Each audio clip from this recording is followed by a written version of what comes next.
once you have stream back up and you're actually both ready to go, just shoot an R in the game chat and we'll start draft.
Alright. Should be okay now.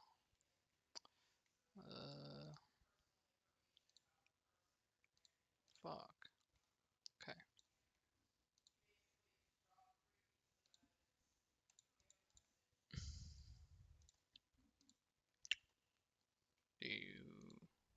Let's see. Alright. Should be good now, I think. Alright, sorry. Production errors, you know? So it looks like... Alright. Yeah. I didn't know if you was gonna go do it, but... It was production errors, that's all. So it looks like they already got through the first set of bans and the picks.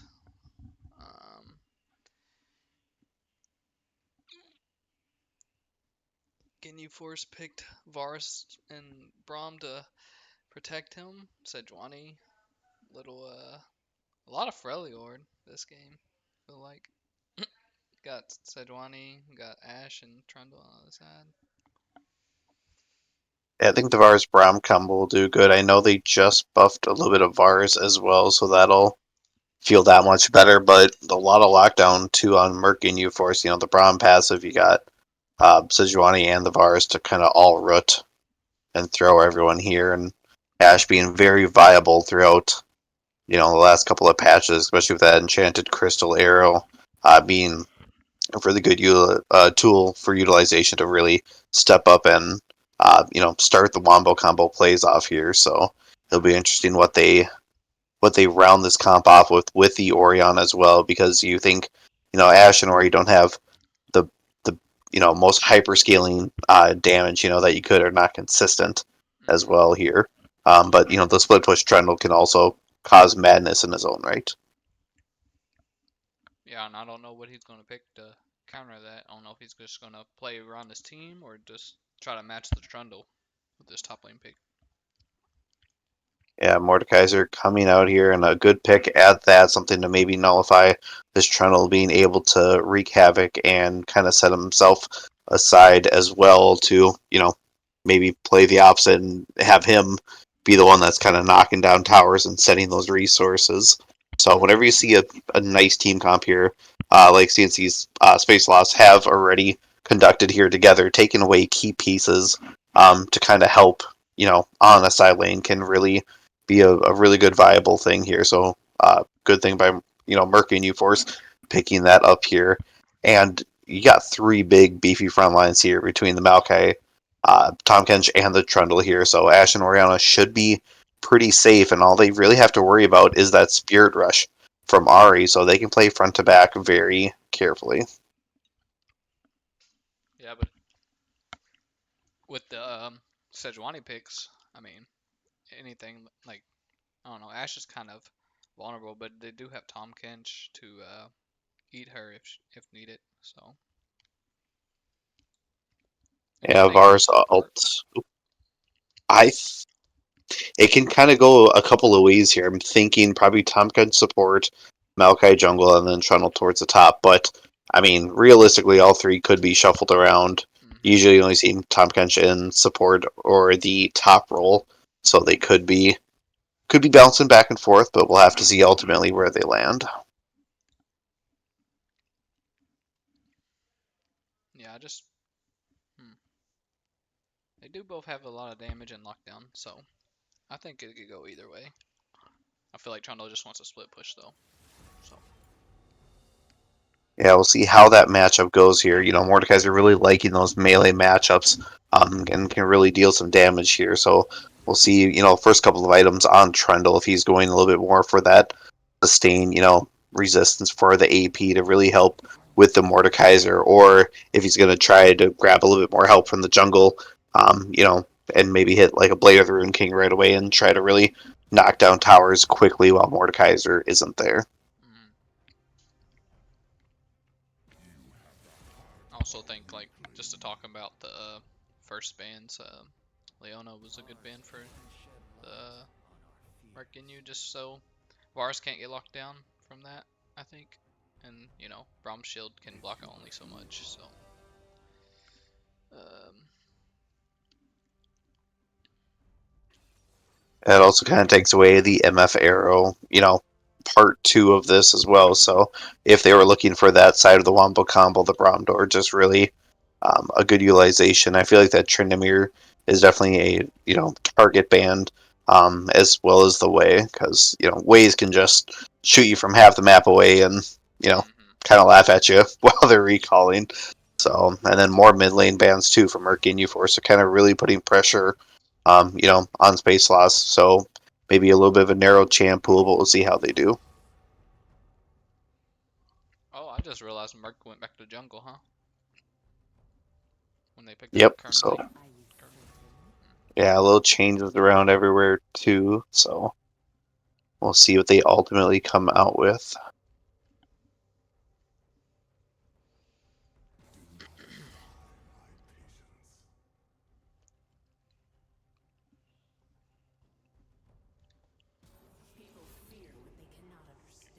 Yeah, there was a lot of mid bans.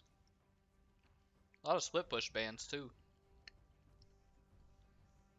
Yeah, Nasus as well, and the Diana, someone you don't really see too often, but can really kind of help and break that comp, and especially if you do have a heavy AD mid or top side, and you need a little bit of that reprieve if you're not able to pick up Ziggs for the AD carry position.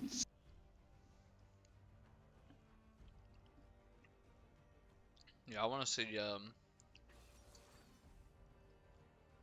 Murk Ginyu Force just be able to catch the Ashe or the Ori, and then see how much damage SpaceSloths can do after Ashe and Ori are gone, because they do have Trundle, and but like Tom and Maokai, especially with Tom being support, he's not gonna do a lot of damage, get items to do damage, but you never know. Tom Kench is pretty OP, big boy. Yeah, the tongue lashing he can give you is quite hurtful, especially if you do have the proc for the heart steal as well. And by it's all said and done, after you get spit out, you're not looking too healthy. But they also do have a pretty good front line, and having the Tom Kench to escape if you are hit, even with a Spirit Rush Charm or a Sejuani ult, you still have a little bit of that safety. But then again, once Orianna kind of blows the Wombo combo, it's kind of a utility. Same thing with Ashe, where your kit is not naturally one for extended trades and fights and whatnot, unless you're running them down, which this team looks like they're going to be in your face the entire time. So a little bit of a change up here in game one. We'll see what exactly they how they play this early game, and I think hopefully the jungler positioning too of where they start and where they pressure is really going to start to unfold and tell the tale here, because towards the bot side, Varus Braum, you can get a really good chain CC of Bloodmark runs down there, or you can opt maybe even towards that top side, get Drake, a little more ahead and making sure that Mordekaiser has a great lane phase against the Trundle. Yeah, it's gonna be. I think it's gonna be pretty reliant on any of their picks, really. Like Sejuani ult, Var, like they have some good picks. Just like Ashe. I mean, Ashe is the only one with the pick. Maokai can ult, and then maybe Orianna balls Trundle or Maokai. But besides that, I think Merkinyu kind of has a better pick comp. Um, but we'll see how it goes. Sometimes people get fed like crazy right before you can even utilize your champs. So Yeah, we'll see how this early game plays out, and if any lane does get ahead and really starts the prio, you want to see that, in the mid lane, so that way when the objectives do come on either side, you do have a strong backup. Especially if the Ari does get ahead, she really snowballs into that lead of picks, but that also is dependent on ward vision as well. So these supports have to be active and throwing those deep wards, making sure you have the correct knowledge, before you start the fights and know where the team is exactly. hold on, I'm gonna go. Wait. Hmm.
Alright, let's make sure we're synced.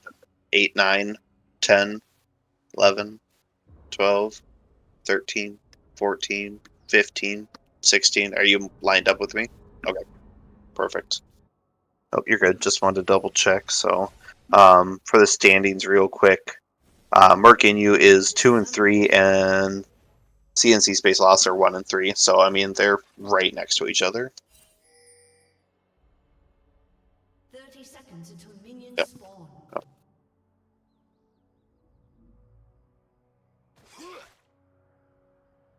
Let us know, and we can hop back in whenever.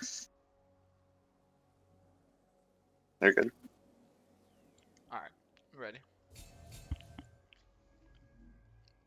Welcome back to Game 1 here.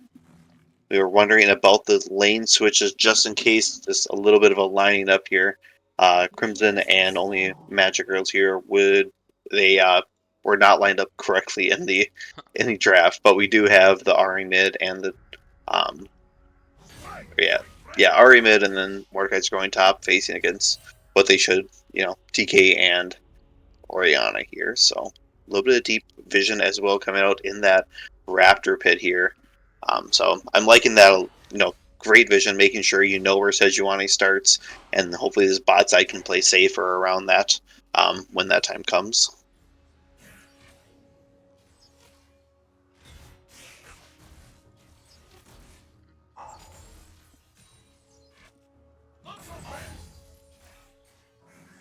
A little bit trading back and forth. Braum having that all-inclusive passive, just able to stun you down right away, but Zombie kind of playing a little far back here, just giving the respect here for Return Worms and Chubby going on towards the bot side. We'll see which one hits level 2 right away.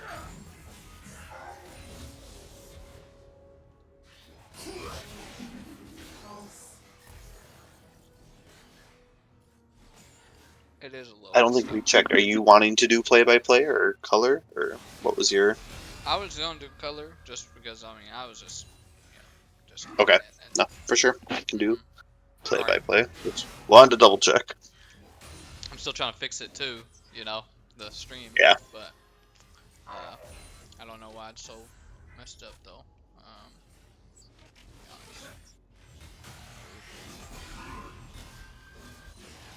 Oh, Charm here in the mid lane. Only Magic Girls taking the Electrocute Rock, grabbing a little bit of shield.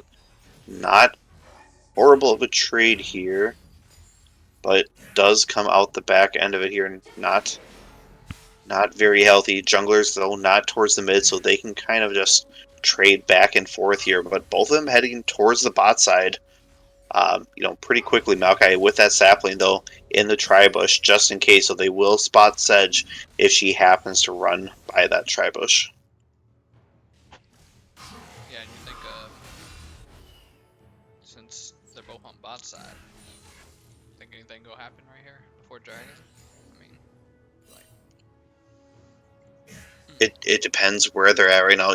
We talked about the Trundle going top side, and it was kind of a rotation here. Maokai now towards the bot side, grabbing themselves a little bit more vision. The sapling not quite moving here, towards Sejuani. I'm not sure if it granted any vision at all, but Sejuani will be taking the scuttle here and possibly moving towards the other side. Is Blood Murk still behind the lane? Not going to get scoped out here by the minions. Trundle, meanwhile, heading towards the top side. Doesn't have any camps up, so we're probably looking at either a lane gank here or possibly even coming around. But Blood Murk finding out both scuttles is going to be huge for that lead here. Going to pick up a little CS lead as well. Mordekaiser has to be careful, though. Crimson kind of baiting him in. Does hit the tongue lash, but does spot out Timic. Yeah, I didn't think they would fight with that health. Tom Pinch little chunked, but we'll see.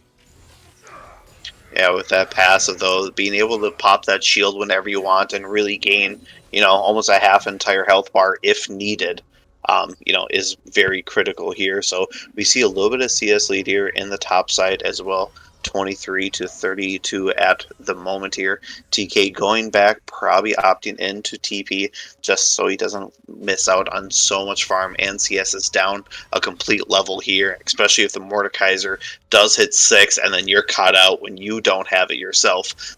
That can kind of spell disaster for you.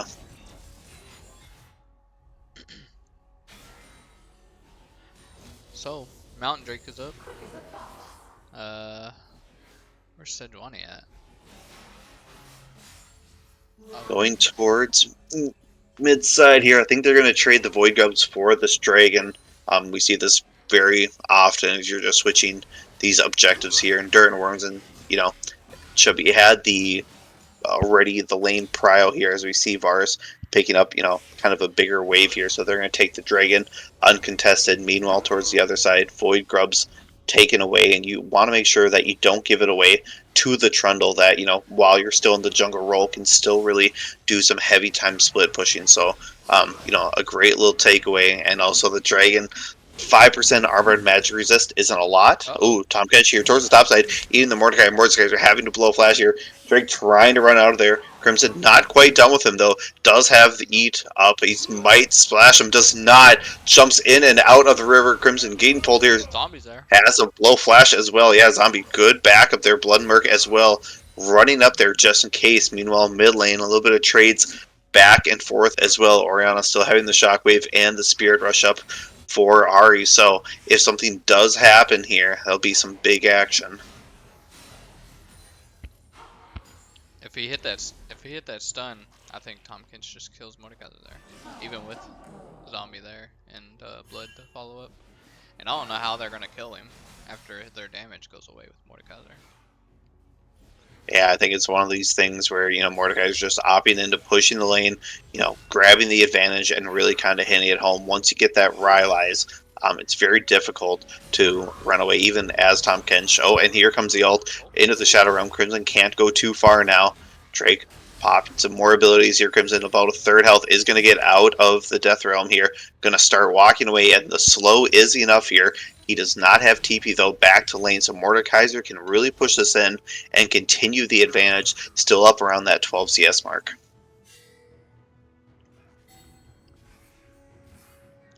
I want to see more action. Oh, I'm sure once we pop the top off on the first blood, there'll be plenty to go after that. I really don't know why it's like so off center. Bars also opting into the Berserker Greaves, not grabbing any real stat increases here, but the attack speed. So Ash, might feel a little bit better on, Earthbound Axe as well, just grabbing a little bit more damage, but not too much happening towards the bot side. But here, Trundle in the mid lane, looking for a gank. Only Magic Girls possibly looking to grab something here. Timic rushing up there. Spirit Rush is used here. The Charm is also hitting Blood Murk, trying to slow down Timic. Timic having to run away.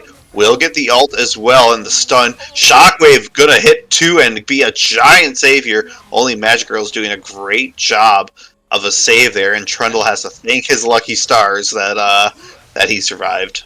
1 HP in a dream. Legitimately 1 HP in a dream. Yeah, I thought it was gonna block for some reason, the overlay. So that was on me. Good job of the Orianna utilization there and really kind of keeping everyone safe. Still 0-0 here, a little over 9 minutes, and usually, these games are bloodbath very early, especially in game 1, and you start to see them, kind of tone down in game 2, but maybe, as I just said that, 2 level 6s here against a 5 and a 6, so Braum not having the door to rush down. Timic as well, going to be swooping up behind. They're going to give that over to Dirt and Worms. That is first blood for the Ashe. Down a little CS, so that'll put a little bit more money back into her pocket. She's sitting on 1,300 here, so this first back will be a great one for her. Yeah, they definitely needed to wait on Zombie to get level 6. But they got the Ash cleanse and all that. I feel like they shouldn't even try to keep going for it. Yeah, kind of leaving well enough alone at some points can be a win in itself, but we still see the flash here for Dirt Worms as well as Chubby in the bot lane here. So once they get back to the lane, they'll probably be feeling quite good about themselves. VAR still sitting, on that first buyback money and just kind of pushing the lane. Top side though, Crimson just getting hit and hit and hit. And, Tom Gensch has a great sustain, but it's not really working out too well. Void Grubs are spawning here, so Juggernaut still level 5, not level 6, needs to pick up some XP here, otherwise he's really gonna fall behind. But Trundle wants to get like some crows, right? Like he needs something. I feel like he's picking them up. Yeah, they kind of are at this point. They don't have great vision. They don't have the ability to really step up. And it looks like a lot of resources head towards the bot side. Oh. Chubby here blowing the flash to cleanse, also by Fade Eclipse, running away here. A little bit of shove away, but that will be it. Varus will step away from that gang, free and clear, but the Dragon will be up. And it looks like Trundle will be taking this off the back end. Void Grubs are going down, so that is all 6 here in their pockets for Murk Ginyu Force, and that is not something you wanted to see. And it looks like they're going to be able to get Dragon here too. It looks like they're pressuring Dragon. Yeah, they have good vision here towards the north side. Timic going to spot out that ward. Going to take that away. Dirt Worm still on the side. Over the wall is going to get spotted out, so they have to be careful here, but they set themselves in a good position. Top laners not having TP. Well, Tom Gensch does to join the fight, but unfortunately Drake will not be able to. Chubby still looking possibly for an engage here. Does have the Grasping Vines available. Is going to put that out right away here. Finally has ult. Yep, Braum door kick down. Going to find few, but not enough to really clean this up. Zombie Jungle going to be going down here very quickly. That Braum is not long for this world. Towards the bot side, they are not done yet. Spirit Rush being used, a charm as well. They're trying to take down mid. Ari is just low, but still having the Spirit Rush available. Not able to find anything else. That is a 2 for 0 though. So I'd say a big win there. Yeah, I mean they fought they fought 5v4, so I don't know why they would want to take that fight. I mean, Dragon's always worth it, but if they don't have Mordekaiser to TP down, then...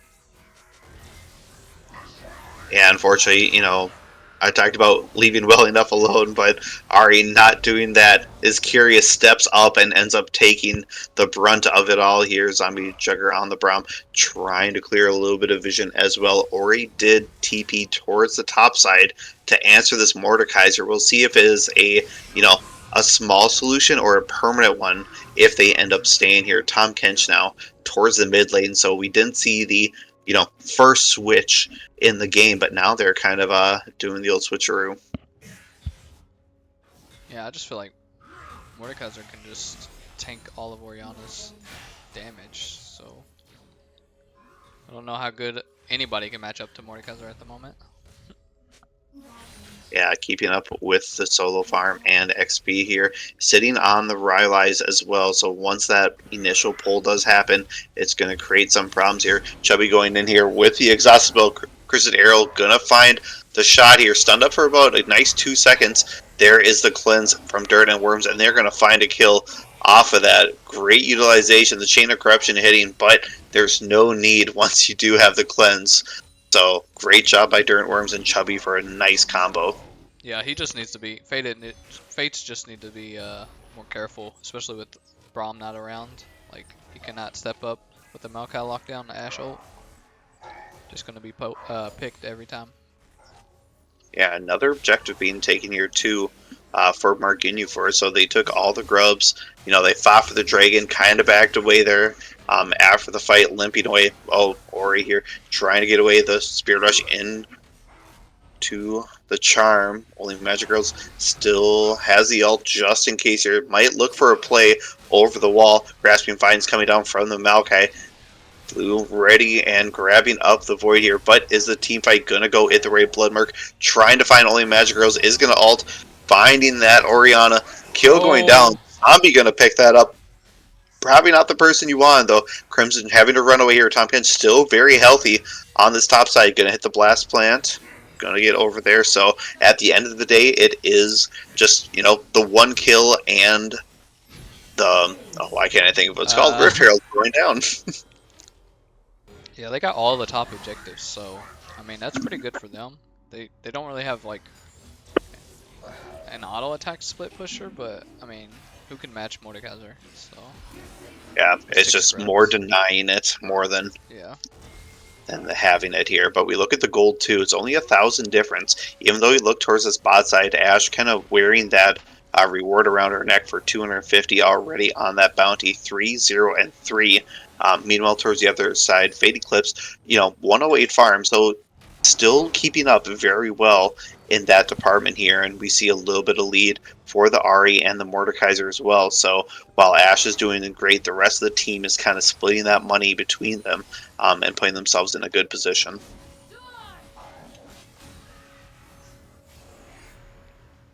But really, like I said, I mean, Ash is most of their damage on their team. They do have Tom Kench, but you know, Tom Kench can do whatever he wants to do at this point. But Ash I'll needed see. the leads. And she has that in spades as of right now. Crimson taking a little bit of damage here from Drake. Drake still popping a lot, but towards the bot side here, we see the ball going back and forth. Chris Chance Arrow gonna find a good stun target. There is the Shockwave there, picking up one Fade Eclipse. Doesn't have anything to get away. Towards the backside though, Spirit Rush from the Ari Dirt Worms is gonna be the target, is gonna get past. Only Magic Girl's gonna tank that up. Timic as well, looking for the kill, not gonna find anyone. Those zombie kicking down the door with that Glacial Fissure and really just stopping the fight in its tracks. Yeah, it almost looked good. Ari was a little late, but it almost looked good. Ash had to flash, and I think no, she didn't have cleanse. She had to flash. I think Ari kills Ash there. And I think we missed towards the top side. Mordekaiser was Oh. taken down here by the Tom Kench. Yeah. So, you know, a great trade there, grabbing up the Heartsteel as well. So that's going to be a little bit of a setback as well for Murk Ginyu Force. You know, having that all-important Mordekaiser, being able to really 1v1 this Tom Kench really puts him on the map. But, you know, maybe another kill or two could spell disaster for them. Kills 2 to 9 right now. So a little bit of a gap in that situation here. Dragon coming up, and this will put them at the soul point here if Sloths can pick this up. Yeah, I don't. Every time you get ate by Tom Kench, it's like, oh no, is he just going to take me under tower the whole time? Yeah, and that's where maybe, you know, split pushing and make sure you have wave control really does help. Tom Kench trying to go in here onto Zombie Jungle. TP being used by the Mordekaiser towards the mid side here, so this will be a straight up 5v5 here. Ari waiting in the wings still, having the ult ready to go. Zombie Juggernaut just trying to grab a little bit of vision, but they are slowly pushing them out on this inside track here. And if Murk Ginyu Force wants to take the Dragon, they have to take some sort of avenue here into the jungle path, but right now they're doing such a good job of really spacing them out. Meanwhile, they're clearing vision in the dragon here. There still is a pit in there, so Murk Ginyu Force is gonna have knowledge when they do end up starting this dragon. Ari as well towards the other side, just kind of waiting in the wing, so not a lot of farming going on, a lot of stalemate here, while there's just positioning happening for this dragon. Yeah, I mean, like, I don't really know any way they can get in on Ash, like, besides the Ari rush, with everybody in the way. Like, maybe Ash or Ari can just get a pick, and that's their best bet. Cause Johnny ult can be a pick, but like it's so far away sometimes. He doesn't do damage really. So. Yeah, there's nothing really to go past that front line into the back and really cause disruption here. So I'd like to see a little bit more of the lane pushing while you're in this neutral state of no one's really, you know, grabbing waves at this point in time here. Ari has to be careful about pushing up too far as we could see a rotation, but a great ward spot out. Dragon was started. We'll see if they continue on it here. Timic still kind of bashing it down here. Bloodmark, you know, getting a little bit of vision, calling the team over. Ari still towards the backside, has not rotated just yet, but Ashe is not there right now. She is mid lane, so if they want to take this fight, now is kind of the time before she gets there, but it's too late now. They have rotated over for this Dragon Spirit Rush going in. It's a charm on Shrubbery Chernobyl. Red team slaying the Dragon there, so that'll be Sloths picking up the third right there. Mordekaiser. And Mordekaiser in the Shadow Realms. It's really doing work now in the middle of all four. Charm landing as well. Chernobyl grabbing lots of damage. Bloodmark trying to follow up with it here, but they're not really taking down the damage. Dirt Worm still able to free fire towards the backside, and only Magic Girl is also alive, keeping everyone very safe here. So a little bit of target prioritization not happening, and a quadra kill picked up here for only Magic Girls, so that'll feel great. Dirt Worm's barely getting out of there, but if you don't hit the main targets, what was the point of the fight? Yeah, I mean, if Ash, like, all of them got locked up by the Varus ult, but I think Mordekaiser was dead already, so, I don't know. I mean, if Ahri hits that charm again, because, like, Ash didn't have flash, so should have been an easy charm from Ash, or Ahri, after the Varus ult. It looked like a lot of damage came out from Varus, but he just couldn't kill nobody.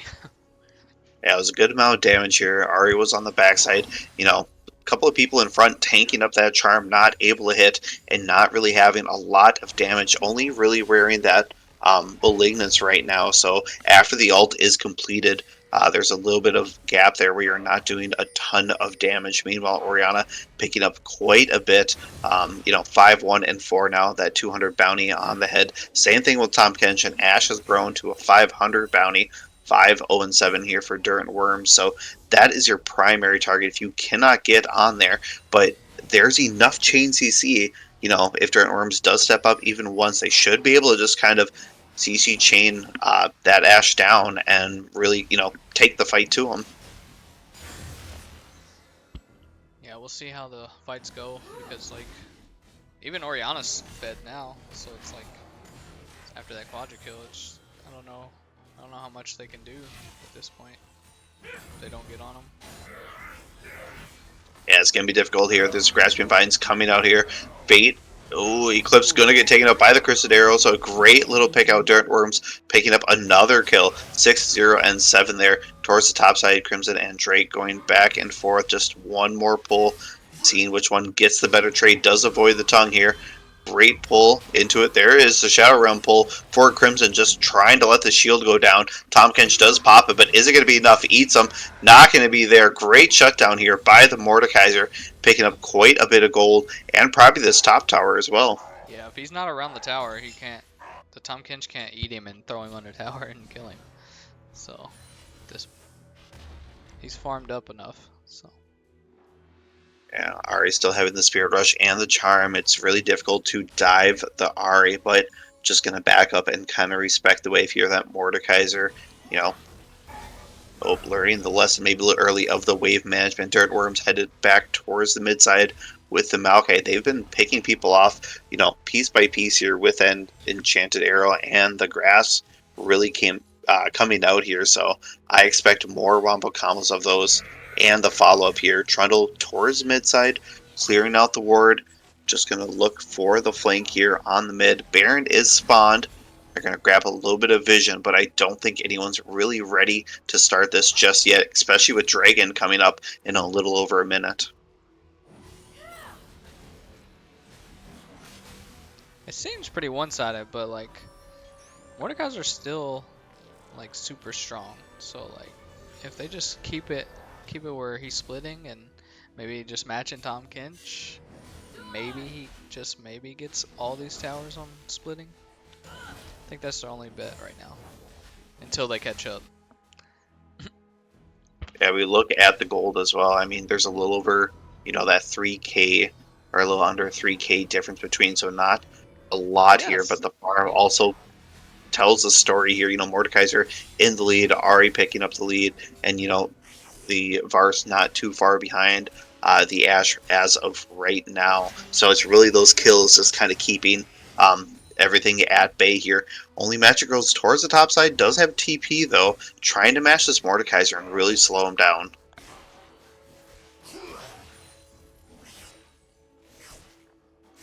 I think Mordekaiser can just ult this Orianna easier than Tom Kench and kill her, but I don't know. It looks like they are going to opt in for the dragon play here. Durant Orm's grabbing a little bit of vision. SpaceSloths, I see a lot of red, a lot of vision here on the map, so it's a great utilization for them between the sport and everyone kind of picking everything up here. Blood Murk towards the side here, But it's a waiting for the 5v4. spirit run. Oh, But there is the TP here. TP. They are going to taking off the dragon. Exhaust going down, but a little bit of a wasted effort there as they move back towards the dragon blue team, taking that away here. So Murk and you force a little bit of saving grace here with the Ari as all that attention was turned to her, where it could have been turned towards the dragon and really kind of picking up that soul. Yeah, I feel like they used too much on Ari. They should have just let her out and had the TP fall in and go back to dragon. With channel here by Crimson is going to pull it off here. Grasping Vines here from the Maokai, or the Nature's Grasp, not going to find anything. And once again, taking a lot of effort and time towards the Ari. That's very slippery and still doing very well for herself here. Completing that Horizon Focus as well as the Malignance. So a little bit more damage too in her pocket here. Chubby in the mid lane just throwing out these alien saplings, trying to do a little bit of damage, poke them out here and there. Baron's still up, and this Cloud Dragon, this soul that's going to be coming out here. So a lot of movement speed and slow resistance could really help against this Ashe. Bloodmurk, though, taking away a camp and possibly in a bad spot, but is going to get a free pass on this one. Tower's going down. I mean, 6 grubs, right? So, really, I mean, they really just need to take towers. Oh, and here comes the fight. Though they may have chewed off a little too much here. Bloodmark trying to get away here with the ultimate. Shockwave finding two. Great pickup during Worm, still towards the backside here. Almost gets caught out by Fake Clips. Fake Clips flashing in there. Is taken down. Charmed as well for Chubby trying to get out of there. They have enough damage here. Flash by only Magic Girls taking down the Ari on the backside. TP as well for Tom Kench. Still very healthy. Might get a little taste for Mordekaiser, but they are going to back off. A little deep of a trade back and forth. We see a lot of flashes being blown and aggressive positioning here. This Tom Kench, oh. Yeah, another flash blown off the table too. So we look at all the flashes here on SpaceSloths. They are burned right now. So the next objective that kind of comes up, where you kind of sit in your positioning, is very critical. As far as Murk and U-Force, they're on the same page here, where I see no flashes available, and I don't think any's going to be up during that critical time here. So, putting yourself in the right spot will be crucial in the next few minutes. That was a pretty awkward fight. I mean, Sejuani was dead before they could even really take a fight, and they still almost pulled it off, even though it was a 5v4 or 4v4 technically, because Sejuani was out. But I feel like they should have just did damage to the tower, and would have been a lot better off. Yeah, Orianna finding two there with the Shockwave, but unfortunately there was no follow-up on those. Bloodmark using the Glacial Persian to really kind of tie them up there as the escape happened. So they're positioning now towards Baron's side. We'll see if they end up grabbing a fight. But Varus picked up the shutdown on Ashe. Yes. So.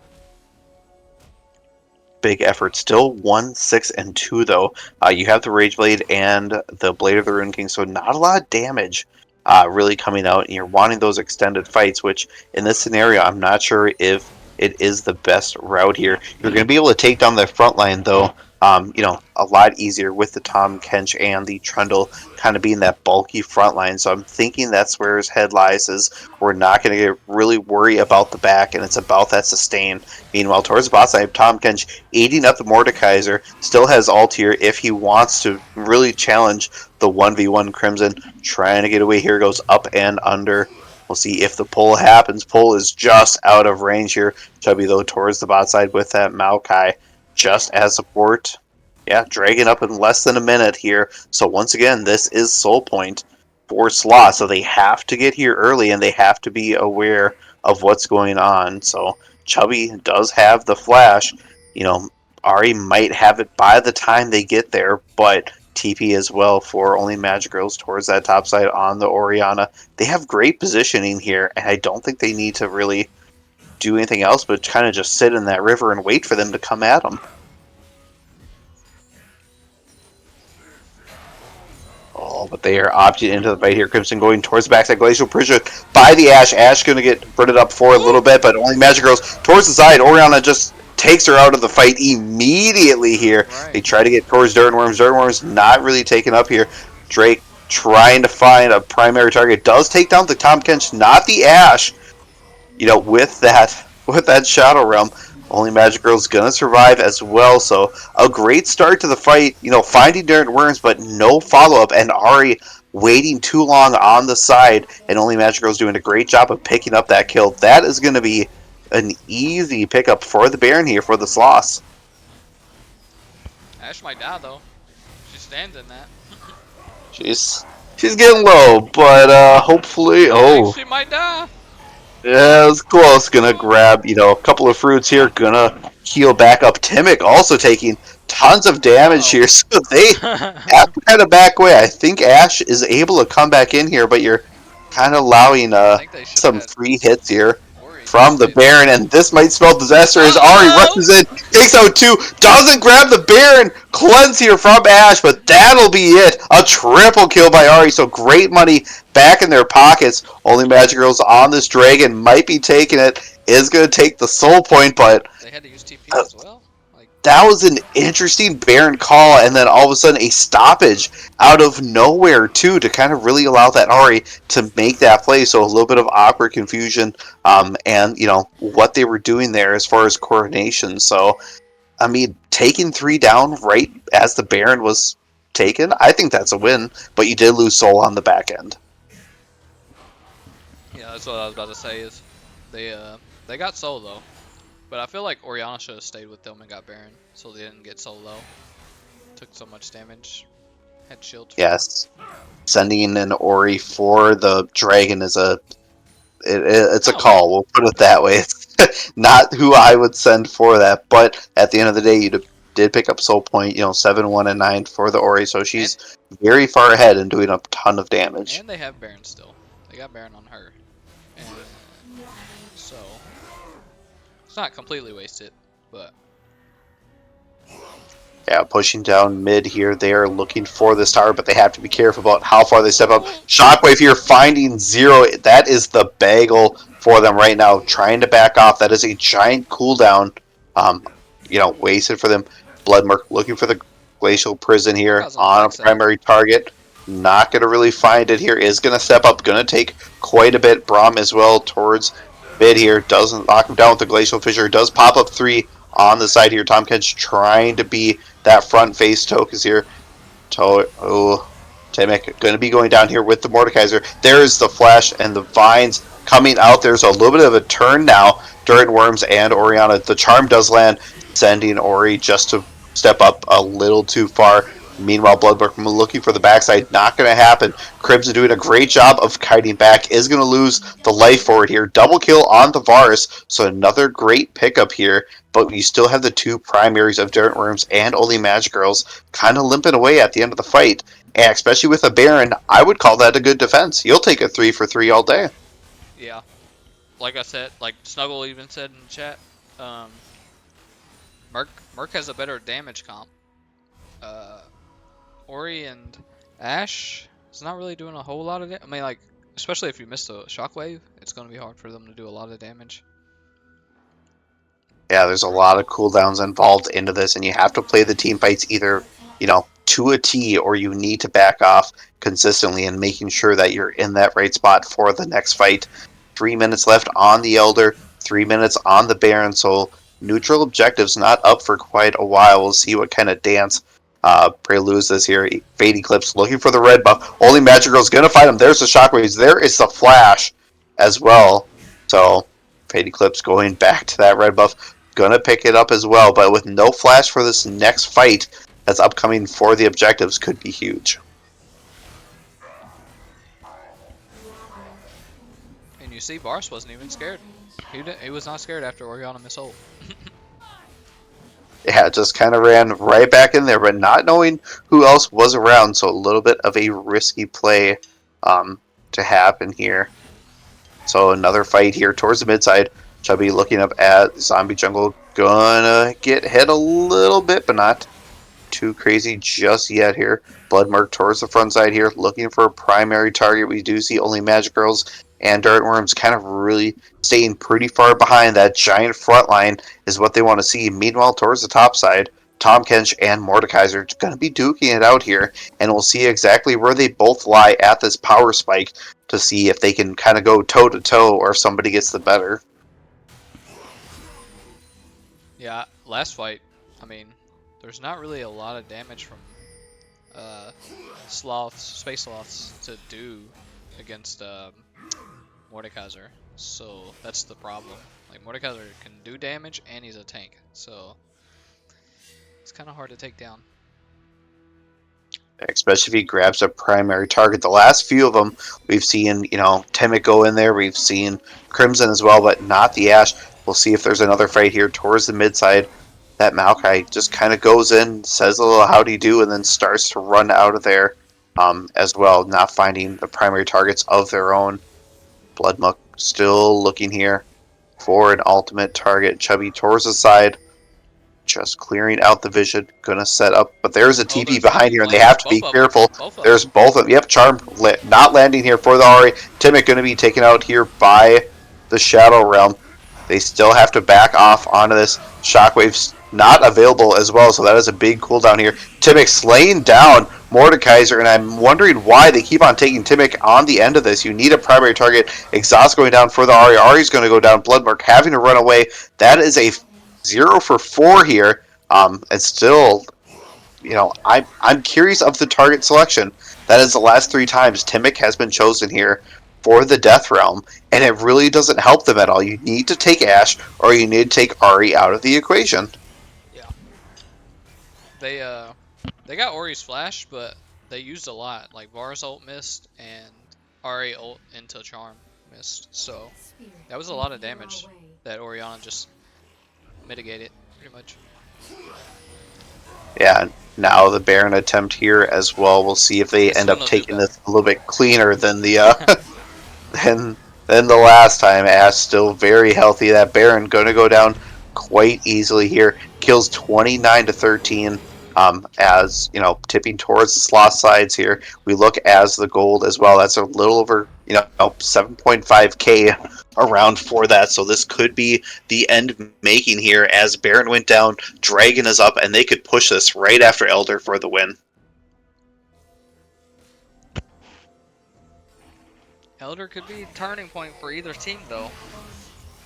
Yeah, it just takes one good smite, and death timers around that 40, even 50-second mark. So a bad fight, and you still have 3 on the board can really spell a giant push and the lead here. Dragon getting hit, gonna just come out, say hey, Chernobyl, just a little hit here or there. Crimson as well, just getting a little hay from the Dragon. Yeah, they can abuse that with the Braum shield down. Ashe could ult anybody, and Varus is out here by himself. Like, ooh, Charm landing here, great job utilizing him up, and there is the Glacial Fissure as well. Going towards the backside is the Ashe, not going to find Purchase though. Bloodmark trying to find the backline, but there's a lot of kiting here towards the backside. Timic once again getting taken into the Death Realm. Why are you doing this over and over again? You need Turret Worms or only Magic Girls. If it is at the Dragon Pit, by all means take the Jungler when the smite is in threat, but right now it is not, and this should be Elder here. You got 2 down, you got the Mordekaiser and the Braum, 2 giant front lines, and only Bloodmark to really take a look and see what he can do here. But there's 2 on the backside for the Sloths, just waiting for them in case they step up. it was a good dodge by Varus. But... yeah, Bloodmark going over the time. Not going to find it. Very close. Dirt Worm's going to pick up the kill, landing on 11, 2, and 18 as of right now. So a great utilization there by the Ashe. Looking for Fade Eclipse. Charm's going to hit here. on the Maokai. Maokai just going to walk over a few steps, but not going to be Ashero coming in. taken out here. Ashero going down the middle, not going to find any purchase, but it's going to deter them away just a little bit. Chubby going very deep here towards the backside. A 3 pull here from the Mordekaiser, but is it going to be enough? Shockwave landing there, and that is going to be the kill. The Elder Dragon, so much damage coming out. 1, 2, 3, 4, and there will be the 5th and final one here. Double kill for the Ash. Ari as well picking up quite a bit of kills there, and this should be the end of the game. Game 1 in the books, and, you know, a little bit of a steamroll there towards the end. Yeah. I mean, as soon as they got the Elder, like, they wasn't doing as much damage, but as soon as they got the Elder, like, they could not step up. Ash and Oriana finally was doing enough damage to just one-shot everybody. So, You know, Bloodmurk trying his best to get towards that backline, but there was just no way to follow up here. You know, Mordekaiser always taking the trundle out of the fight. Ari flanking towards the side, but not always hitting those targets as well. And Varus just could not keep up with Dirt and Worms, and they did such a great job at the Sloth side of it all, just really peeling for their carries towards the backside. You know, only Magic Girls going down once. And, you know, Dirt Worms only dying twice. So that is a great utilization of position and your team and making sure you're focusing the correct targets at the fight. yeah. We'll see. I always wonder what they want to ban the next time because you never know. Like, sometimes they just reban the same champs because they know each other more than, I mean, at least I don't know them too well sometimes, but um, yeah, I don't know if they get rid of any of the champs that they picked because it still didn't seem like they were winning super hard, even though they were up 20 kills. It's, yeah, I don't know. Yeah, I felt like that game was closer than it should have been at point in times, but really towards the end, they did push away very well. And, you know, started to find that those great team fights, utilizing everything. Ash Arrow's a little, you know, far and wide, but a great utilization in the early to mid game with the Maokai to really set themselves up for the picks that they did get and grab that lead.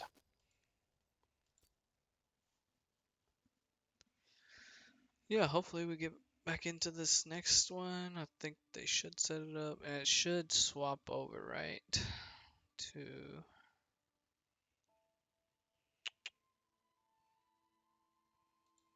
let's see. Sorry, hold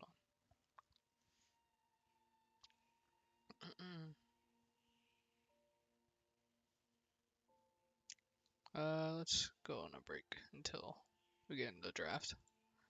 Sounds good.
should be good.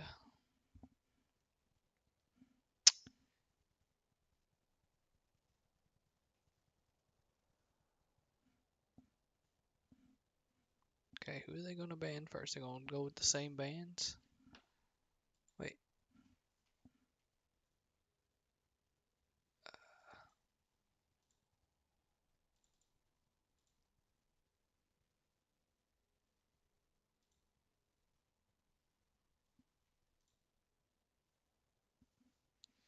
Yeah, it looks like pretty much the same bands all over again.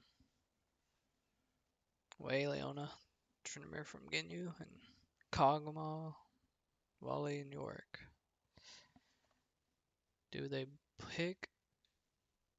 Do they pick the same champs though? You know, well, it looks like Zac. And that could be flexed anywhere. Top, jungle, support.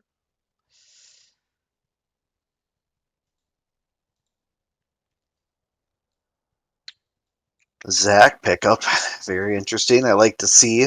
That means great early ganks, great CC as well. And you never know. I mean, that could be swapped around too. Shen, great pickup as well. Still a very, very good top pick here, especially in the tank lane meta. Being able to really help out, a Zac dive towards the backside with a Shen ult, with the taunt falling up right afterwards here. So, Sloth's doing a little bit of a little repeat back here. I see the Ashe and the Maokai. I was going to see if they maybe pick out the entire team that they just faced. I think they're not because of I think the Poppy's gonna be good for the Zac engage and Shin engage at the moment to keep this Ashe alive. They kind of did last game, but Poppy good pickup too, just making sure the Zac and Shen can't get on there. Also maybe deterring a J4 pick or any other real, good gap closing for that Ashe. right. Ooh, Katarina, that is a spicy mid pick. Yeah, we'll see how that goes. A very early mid pick too. It's like a feast or famine though, right? Like she has to get fed. She did get a reason buff though, so her early to mid game is improved quite a bit here to get you to that snowball lane. Okay. So Yeah. we'll see if they do end up picking up on that, or if it's going to be, the feast end of it here, or the famine. So Quirky getting look to put away. Nope, they're going to switch to the Braum, so they don't want any form of that CC. Mid pick as well for the Syndra getting taken off the table here against the Katarina. So still a couple of viable options against her, and we'll see what they end up picking.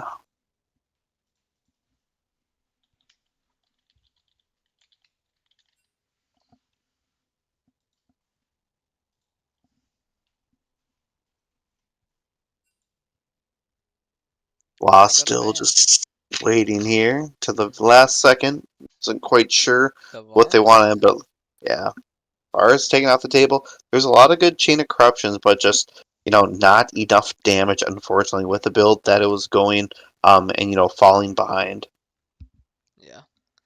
I mean, it was good against their team though. They had like Tom Kinch and who was their support? Maokai.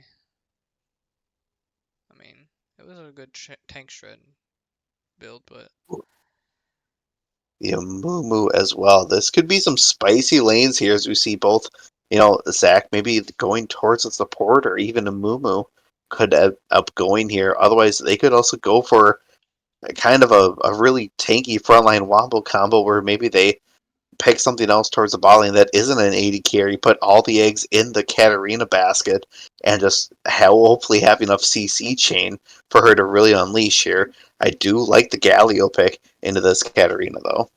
yeah. And Galio kind of like negates a lot of magic damage, but Amumu shreds magic. Magic resist and armor, I think. Maybe just magic resist. Can't remember. Yeah, but the natural resist too against the Zac, the Shen, the Katarina move. That's a lot of AP already on the side, and they opt into the Diana. It was not banned away here in Game 2, but in Game 1 it was taken away, so a good chain CC kind of grouping all together with that Diana Galio wombo combo on top of each other.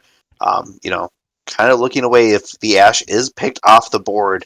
Not a lot of damage here. Diana not being very consistent and can be very squishy here, especially with the amount of CC picking up here by Murk. So this will be an interesting game once again where there's, the only real high damage is that Katarina. I do like the Kaisa pickup as well, just a little bit more, consistent damage from that 80 carry roll.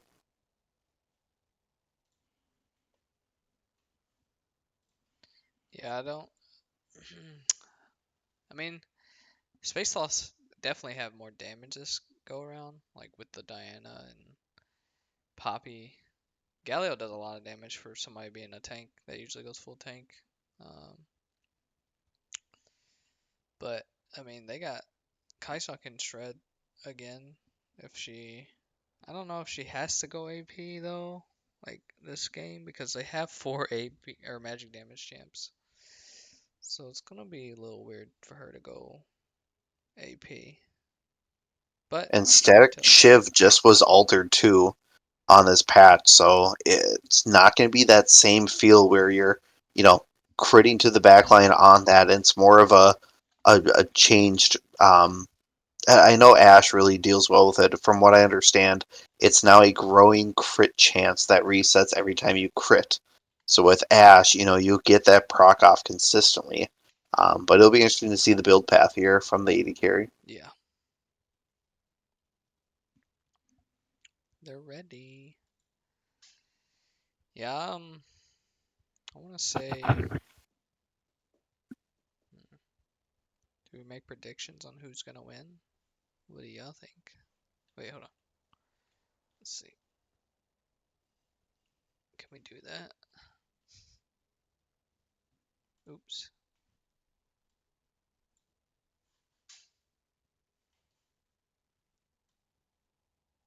Ah, I fucked up, guys.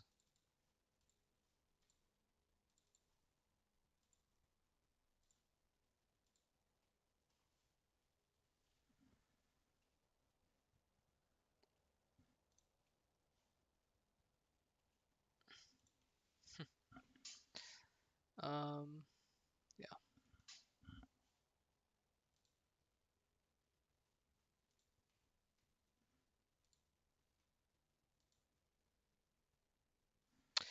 Yeah, it's probably just my mic's just always kind of quiet, more quiet. Plus, I don't like breathing into my mic, so I keep it away. um. So yeah, what do we think?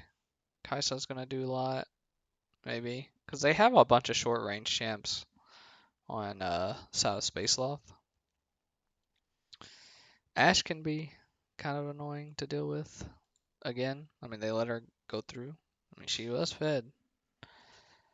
She might do it again with the protection that she has. Yeah, I'd kind of like maybe almost like a Vayne pick here, with the shorter range, kind of utilizing that and really shredding the frontline tanks. So, Kaisa still could be doing a great job of it, but I think this mid lane, I'm really interested to see how well this Katarina does early. It's kind of a R3 red picking that is kind of an all-in move here, tipping your hand and really allowing counter plays to happen very early on. Now, if you would have saved that for last pick, and they weren't aware of it, I could see that here. But also the Poppy, you've already that was known that was up. So almost, in that aspect, a little bit of a counter pick just in that right. Yeah, and I want to say, you know what I think that might happen is Katarina she might do that build with like Kraken and stuff, or like damage AD, Mm-hmm. just so Kaisa might still be able to go hybrid, because I feel like their team is a little too much magic damage. But Yeah. If Katarina even goes AD, that'd be good for their Murk Ginyu force. But we'll see. I don't even know where Mumu's going. I would say support maybe, because maybe Zach support. I think either one of them is going to support, and then top Shin still. But they Yeah. could prove me wrong again, and Shin go support, and then yeah.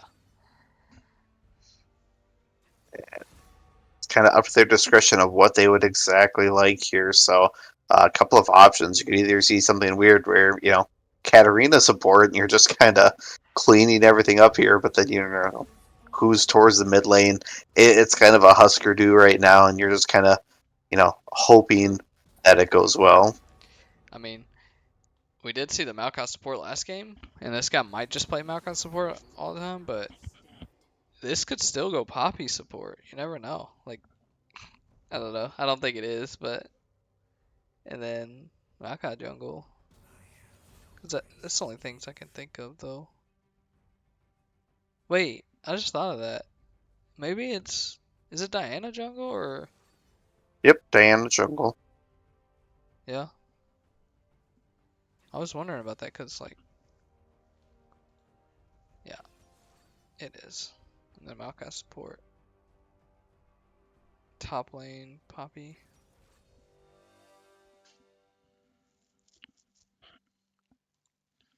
So yeah. And yeah, Zach support, interesting. I'm wondering how that's going to go into the Maokai, because once you kind of go in, there is no out button for that team there, so it's going to be interesting. Right.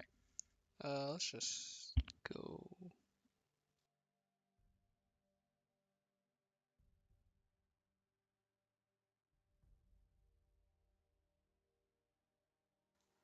I don't really have to. It's only 20 seconds, right? Or is it gonna do Don't the matter. spectate delay after?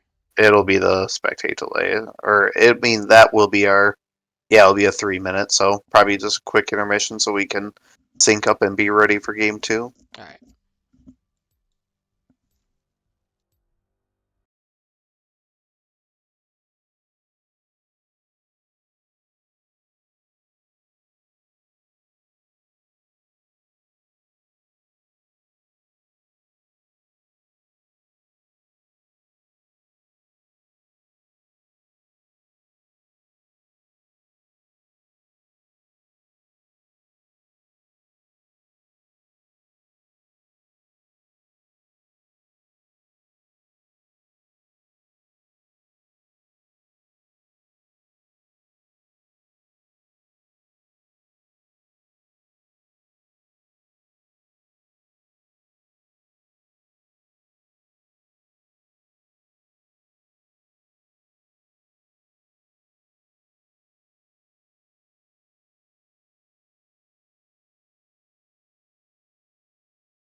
7. Oh, I might be a little behind you. 10, 11, 12. Okay. Alright. Good to go.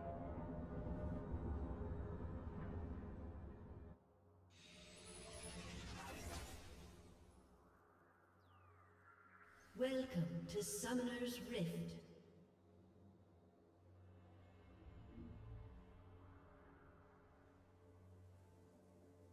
Yeah, 10 minutes of first blood, but I think we're going to see it here and electrocute 2 on the Katarina, so it makes me not thinking we're going to see the AD build out and more of this AP shenanigans on it. But I could be wrong. It's, kind of that in and out trading style when you're running that electrocute here. Chubby getting kind of far in and not getting hit at all by zombies, so just kind of staying there and gives a free ward. Minions have spawned.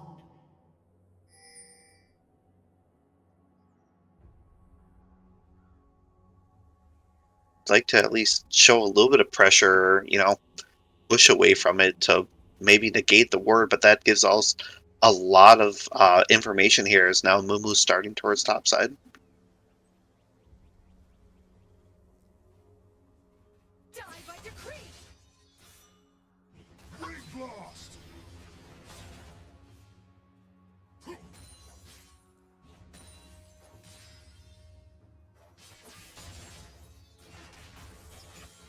Yeah, we'll see, the utilization of that here. Zach picking up 1, bursting down Dirt Worms back to them once again. Fade Eclipse on the Kai'Sa, just trying to get to level 2 here quickly. They have a little bit of the lead going in as far as the minions, so we'll see what ends up happening there. Crimson doing a good job of trading right away with Drake, taking that taking down a lot of health here early. Level 2 combo here for Fate and Juggernaut. Yeah, pulling back with the slingshot, but not doing anything. And they are going all in here. Exhaust used for Dirt Worms. Chubby, though, going down very low. Juggernaut still having the passive just in case something happens. But, I mean, we'll call that a worth trade there.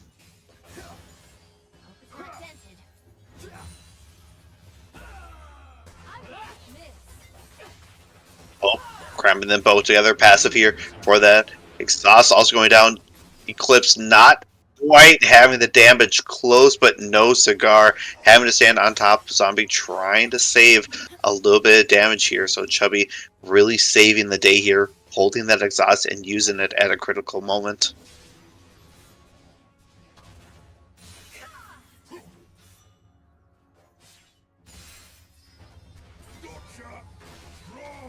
Yeah, a little taunt back and forth. Katarina hoping to grab that proc, does end up grabbing it here, running back a little forth in here, does have the shield too, so, but we do see a quick back for the Poppy, grabbing up that tier now towards the top side as well, so, using that TP very early. Drake still holding on to his just in case there is a play to be made. Once you hit level 6, you want to be able to help and get right back into lane so you're not leaving a lot of space here, for the Poppy to take towers.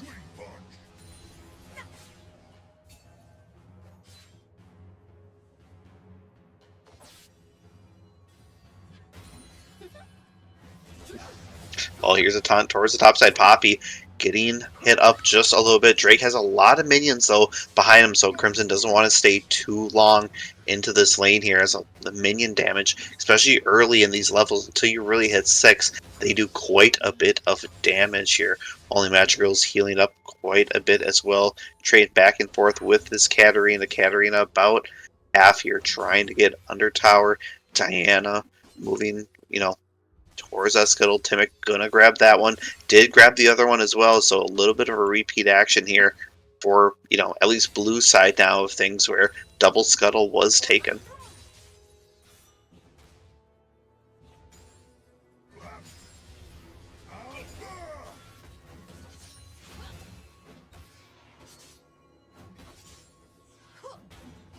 Yeah, with the blasting wand here, you're up CS, so a great time in the clear, not really having that viable gank here until level 6 where you can kind of, push everyone towards you in a really good gank sense, but still does have the gap close as well here, so we'll see what they opt into. Good job here in the mid. Only Magic Girls getting Katarina taken down very low here. Great taunt and wombo combo, so they're going to feel really good about this mid so far.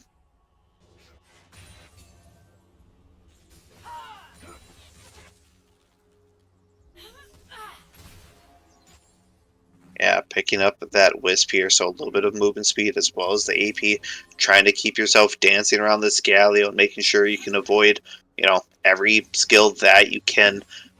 Since you don't have mana, you can kind of just keep on burning and turning as much as you want. Only Magic Girls has to be wary of that to make sure that you're not burning too much down. The taunt landing here, great area for that. And Katarina's kind of getting taken out here slowly by slowly with this Galio. So, don't want to stand in there for the extended trades. Void Grub's getting spawned here, and we have an Ocean Drake for the first one here.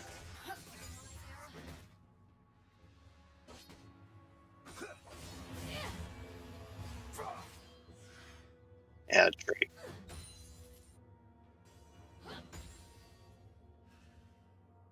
Yep, Drake will be, as him and Crimson are very close to the levels. Crimson just hanging it. Great taunt under tower. Going to take up a little bit of tower damage here. So a great trade there. Dragon getting started as well. And they're just going to leave that here. So Dirt Worm's going to take that off. They're going to trade the objectives. Mumu now headed towards that mid-top side here. Ginyu Force, one dragon. Not the end, but we saw what happened the last time where it was just consistency. And when you're at that third dragon point, you have to fight, and it's a do or die. And if you're not ahead, it really does hurt and really clamp your options of what you can do.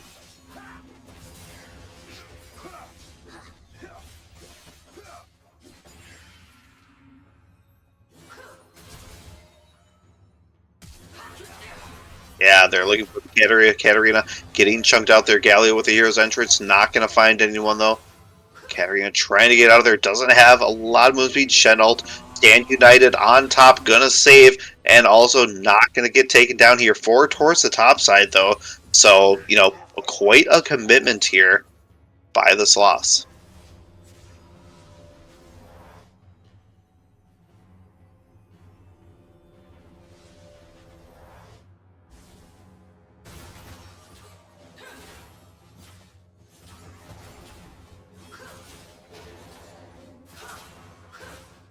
Yes, still 0-0, 8 minutes in here. At Ash picking up a little bit of solo farm towards the bot side, not really having to contend with anyone as well. So we'll see what happens after that exchange here. 3 minutes for the Dragon, 3 minutes for the Void Grubs here. So no neutral objectives up for grabs. So these junglers can take a nice, easy clear and maybe find a lane that's overextending.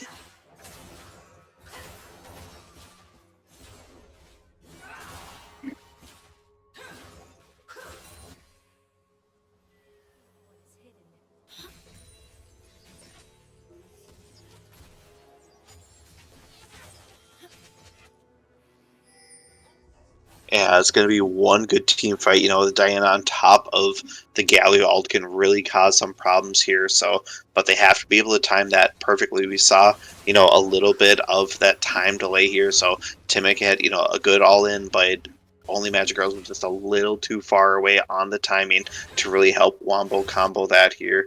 So, and, they want to be grouped together, but then this Katarina could kind of come out from out of nowhere on the side and, maybe turn it on, because it's only going to take 1 or 2 kills for that Katarina to really take over these team fights, especially once you hit level 6.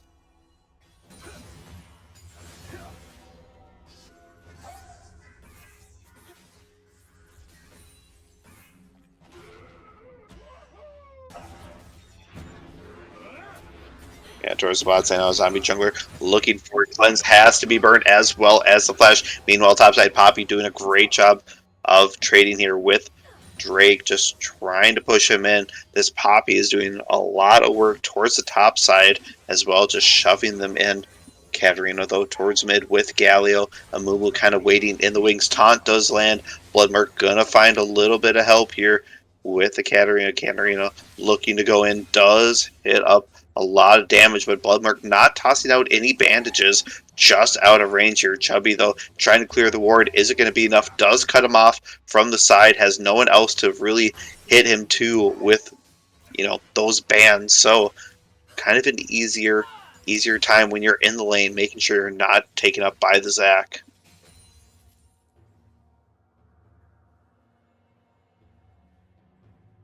Arrows fly.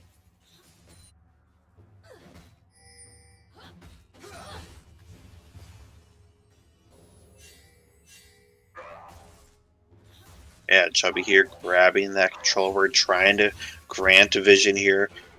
Maybe forcing out Zac. Oh, stretching the slingshot just in case wanted to go over. Opted out of it here. Dirtworm still having that ult, and we see Chubby here. Level 5, not quite grabbing the 6. Meanwhile, Zac having that. So a great ult advantage here if they decided to fight.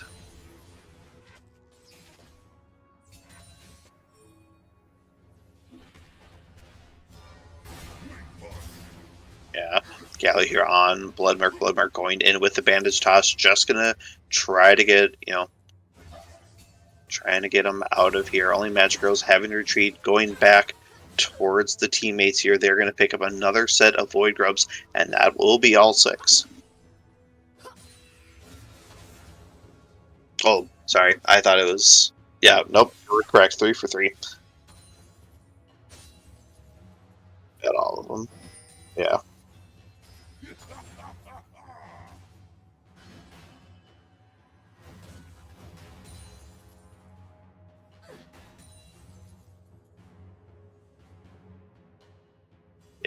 It's difficult, you want to be using that team, that ultimate for the team fights here. Shen going in on Crimson, finding a good job. Hasn't really been, taken out by, that shield of Poppy whenever you're dashing in, the steadfast presence, but still coming out quite ahead on these trades here. And we see that CS growing here for Crimson once again, or sorry, towards the opposite side now. Crimson kind of getting the better end of Drake.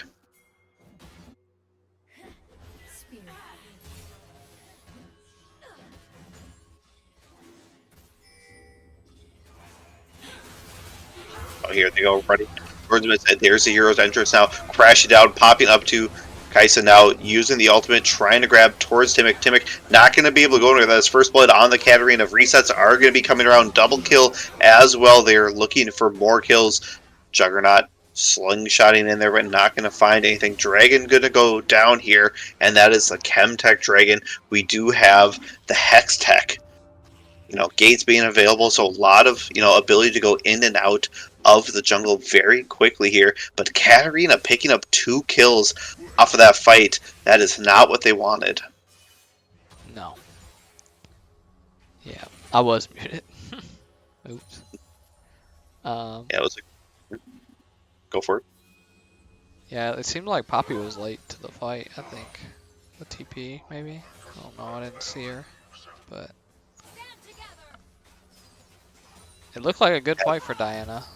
Ulting in on there with Galio. They had to engage the Galio, but I wanted to say that killer instinct by Kaisa really sending her across map here to Timok, that was in the Dragon Pit. And after you, utilize that wombo combo, you're kind of left for the autos.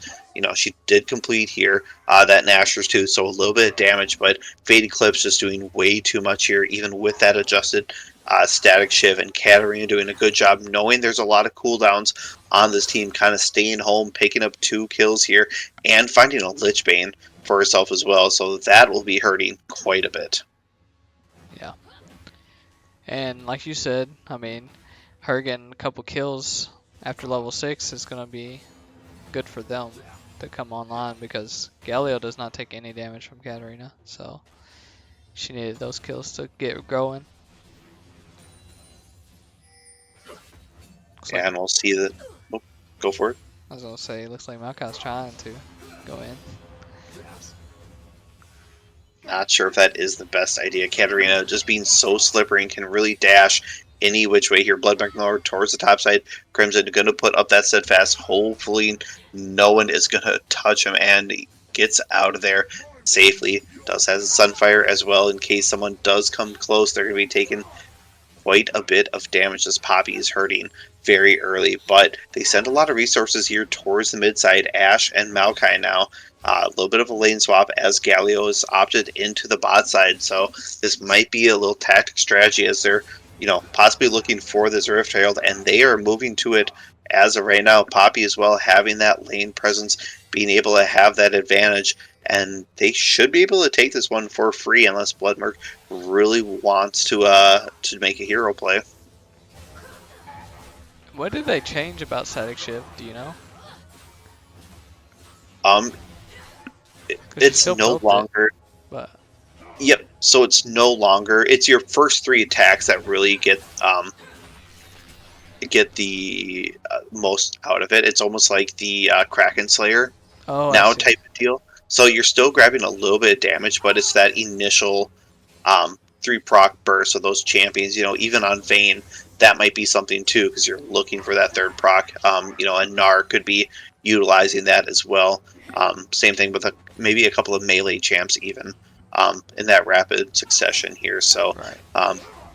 people will start to feel that out during these new 80 carry routes and who's building what here. So Jen also being impacted by the static and maybe going to go more towards that traditional pen route where you're grabbing the collector, possibly the IE and that crit force on chance, but IE just not viable as much here for that first item as the cost of it just skyrocketed here between Crimson. Though finding out Juggernaut might keep him inside, just going to clear the ward just in case. A little over a minute here for the dragon, and this will be someone's second. Yeah, it's pretty even this game. They both each got 3 grubs, so, and now they both have 1 dragon. So we'll see how the game goes in the mid game to late, because it's definitely still, they still got, I think, no, Ginyu Force didn't have that many kills last game, so they started off with 2 kills. Yeah. And I'm wondering why Poppy didn't go the Hollow Radiance route instead of the Sunfire for that MR resist. Is it really worried about, this carrying meanwhile towards the inside Juggernaut, grabbing up the 80 carry Fade Eclipse with the Shen ult as well. Dirtworms has to be careful here, trying to run away. Is not going to have it.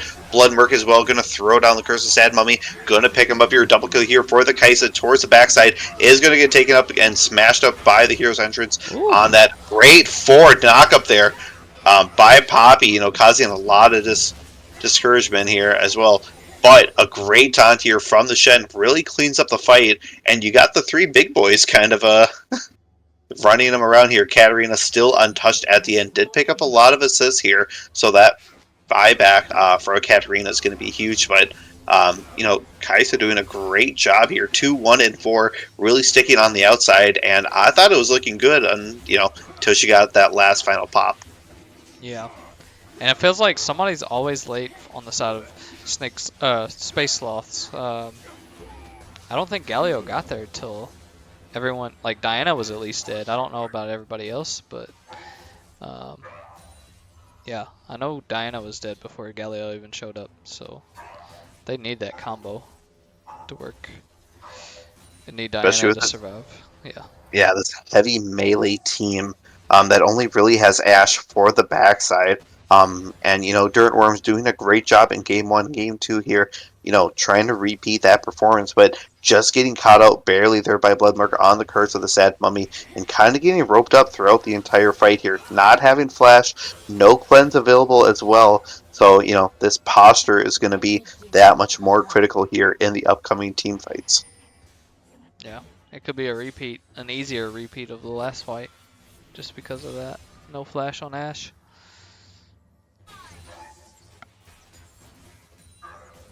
But Shen here, 2-0 and 5, picked up quite a bit, going back with the teammate and the Murk treads as well here. So it's going to be a little bit of a split push menace now. Poppy, though, with that great 4-man knock up there for the middle of the fight, really thought that was going to be enough to turn the table, but it was just not enough, unfortunately.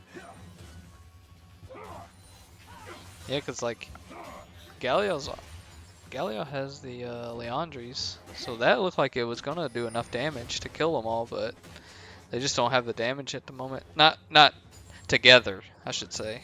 Like Ashe and Diana were pretty much dead. They really couldn't do anything after Galio got there. So Yeah, only Magic Girl's doing a good job of clearing the wave, keeping that Katarina at bay, so she can't really leave too heavily here. But a little bit of an invade here by Murk Ginyu Force. Chubby trying to grant a little bit of vision with that Maokai. Smite fight, unfortunately, not going to go the way. Crimson on the backside here. Blast Plant going to be taken over to safety. You still see the objective Baron just spawned here. No one quite taking a look at it just yet. Zombie kind of wandering around the mid as well, just in case somebody opts in for the fight. yeah, I really don't know why Poppy went Sunfire instead of Magic Resist. Hollow Radiance. I think that would have been the play, but it's kind of that preference. And we'll see at the end of the day if it ends up working out for the Moo now. Towards the bot side, looking out for the Galio. Galio just gonna dash away. Nothing too crazy just yet. Bloodmark still has quite a bit of camps, a little bit of deep vision as well here for Chubby. It just seems like Poppy's winning the fight's top. I guess, Shin does AD, but I don't know. I guess that's all she wants to win against is Shin. But Even a lot of the taunts and stuff like that, these auto attacks aren't going to be doing as much damage as you think here, and you really have to be careful about the rest of the team. Katarina's not going AD. There's a lot of magic damage here from the Kai'Sa already in the kit. So, you're preventing a little bit, but not a lot. So the next couple items are going to be key for Poppy, trying to, pick up a few more sustainable items to really get towards that backside and really be a nuisance. Zach on the outer rim, just gonna say hey, come towards that mid lane. Maokai though, still granting that deep vision for the team, keeping them in. TP being used as well for Katarina, matching that Galio. So, in between these fights, not a lot of action going on. They're just all saving it for the objective. that's how competitive should be. But it's it's very smart for both teams to do that. Yeah, I'm thinking when you have the lead, you want to keep it that way. You want to shove that advantage. The more time you give your opponent to kind of farm up and get back into it, kind of slowly grants them a little bit, because the gold lead here was quite a bit, and now it's kind of shrunk down to a little over 1,000, not by much. So very even footing, even though the kills don't reflect that same story. Looks like they're gonna try. Yeah, only Magic Girls has to try to get out here. Does land the taunt on one. Bloodmark as well over there. Flash being used by only Magic Girls. Exhaust as well, so great use. Curse of the Sad Mummy. Katarina pop in the ulti, or they are going to take down only Magic Girls. Not with any trouble here. A great, burn of the ult though, so there is no Curse of the Sad Mummy if they opt in to this fight, as well as exhaust. So two giant key components here, but they are going to just give up the dragon. Meanwhile, Kai'Sa is just kind of farming in the mid side, and that top side, that wet noodle fight, back and forth it goes. That'll be their third dragon though. Murk Ginyu Force's third dragon. Something to look at. Yeah, you got to be careful here. Soul coming up, especially when you're behind. It's, a little bit of a death push there towards the top side. Drake getting popped up. Gonna have to flash away here, trying to look for the safety on the tower. Is gonna find it. Two more flashes being burnt, but Timic has enough in the chamber there to really take down Drake. Meanwhile, Kai'Sa towards the top side. Beta Clip still wandering around. Crimson just trying to negate. Has a little bit of ward coverage as well. Meanwhile, Mumu towards the bot side here, clearing out some camps, but mid is getting taken pretty low here with the minions.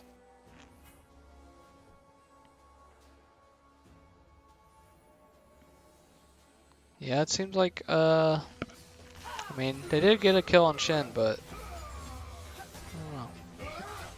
Seems like a lot. Back now, going in, looking for Chubby, trying to get back a little bit. Juggered, still having that passive as well, so they don't want to commit too many resources just in case in the wings lies the team. They don't have coverage, towards that north side. Knowing that Amumu and Katarina could be right there, kind of keeping them at bay, but those saplings do such a great job of, acting as little deters. If you happen to run into one and there goes your flank, they're going to start running away, and now you have to reset and restart yourself all over again.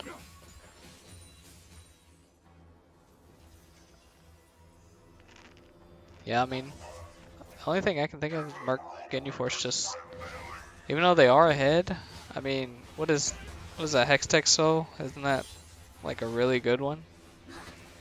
Yeah, it's great for that Ashe here, especially with that long range, or the Kaisa as well. Anything like that when you have that front line that you can really start to proc that, and, grab early damage before the fight even starts. Goldie now, Mark's still up a little over 300 gold, so that gap close is getting smaller and smaller by the minute, and almost going to be cranked up to even here. Baron's still on the table, but neither of these teams really have that great Baron power, I think. Kai'Sa usually does, but like, who else is gonna do damage to it? And then they got on the other side, Diana can be, but I don't think she's at that point yet to do that. Yeah, Katarina not being able to really help out on that dragon. Same thing with the Galio, just not enough consistent damage to really help out the team here. So it really is on the AD carries and making sure they are strong enough to really take that down. And there's a giant CS differential here between the Poppy and the Shen. We're looking at about 60, for that number, and that is quite a bit of gold. Yeah, it's almost the opposite on 80 carries. So I think they just need to. Oh, Ooh, Zach going towards the backside, not waiting for that tower to go down. Durhams has to flash out of there. Exhaust here by the Katarina, trying to get it down, and Ashe will grant the shutdown. my. A great wombo combo. Diana picking up 4 of them right in the middle. Only Magic Girl's going down. Galio also picking up the double, and Zombie, unfortunately, might not survive this. A great slingshot over the wall. Does have to flash Poppy, trying to crush him. Wow. Does head him out through the ace, Think they and get that'll Baron be a now. free Baron as long as you don't have anyone with you. I have to be questioning here. Zombies, commitment for that entrance. You're diving between 2 towers. Your entire team has to follow you as well, in order for you to make it worth it. And it ends up being a clean ace plus the Baron. So very risky. Yeah, I can't believe that even happened. Like, I Diana. felt like that was a solo queue play.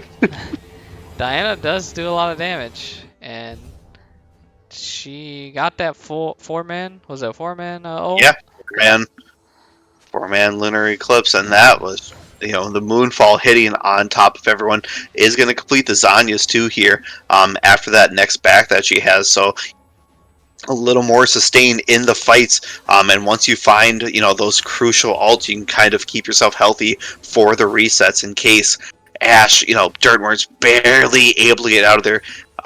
Malachi doing a good job of exhausting the Katarina really blowing everything to get there to follow up once again. A little bit of a questionable engage here by Zombie. Yeah, and like, it's so unfortunate that the Katarina didn't kill Ashe, but it happens. Yeah.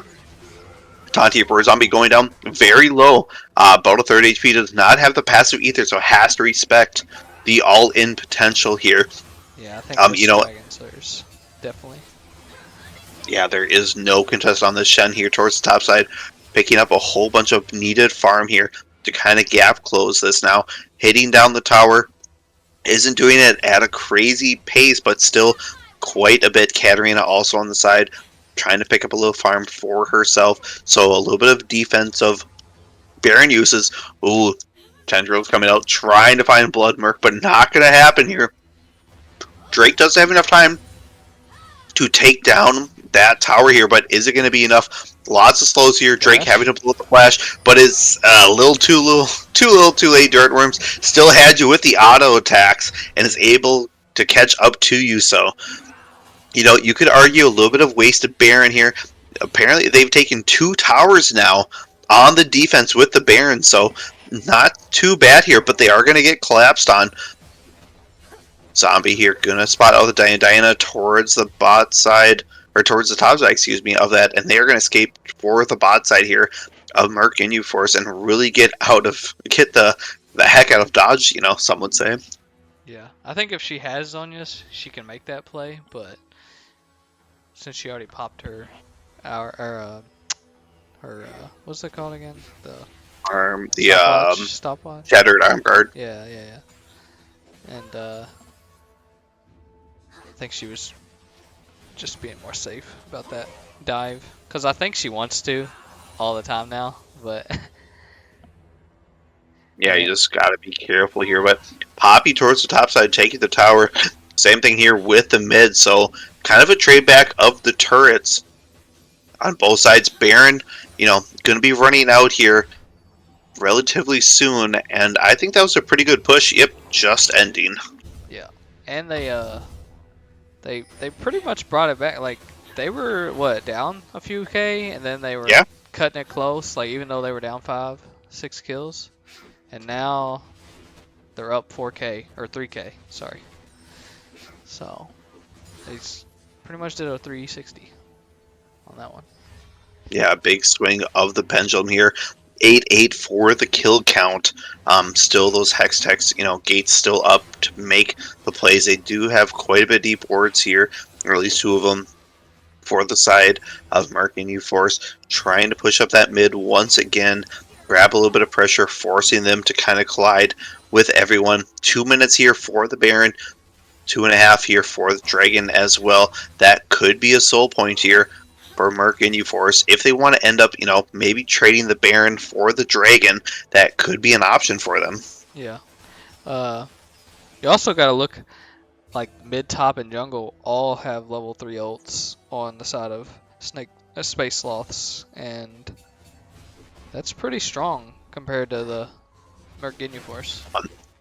Yeah, only having one, and that is the Shen, also not the one that you really want. It's all that important Katarina and a Mumu, you know, combo that you are looking for, where the Curse of the Sad Mummy can really kind of lock everyone down while Katarina does her thing there. So 2, 1, and 4 for that stat line.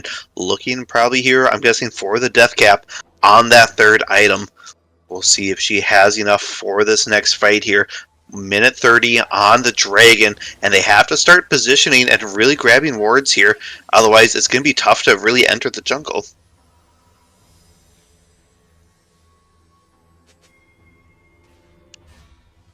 You see Poppy finally, she got 2 magic resist islands now, and she's working on a 3rd, so she definitely probably does not take any damage from the side of Murk Ginyu Force. Yeah, it's going to be quite a bit to kind of pen all of that magic resist and armor that she's wearing, and doing, you know, a good job being that utility tank to really chain CC or take out key pieces in the fight. Teleport mid though here on the side. We'll see if they spot this out. Crimson possibly looking for something, is going to back out just in case, but they have the inside track here, so they are clearing out vision. They're starting up, you know, clearing everything. Zach from that zombie trying to enter in here is going to find Crimson. Doesn't want to get smashed into the wall just in case there's no follow-up, so they have to be very wary. Meanwhile, Magic Girl's pushing in that mid lane as well. Someone has to respawn to that. 20 seconds on the Dragon. Blood Murk trying to take down this blue buff here very quickly. Does use Smite, so won't have Smite here for a few seconds. Does have the second charge though, just in case. Clears out the vision and send over a vision ward in case they wanted to bait something, but I think it might not be the best option.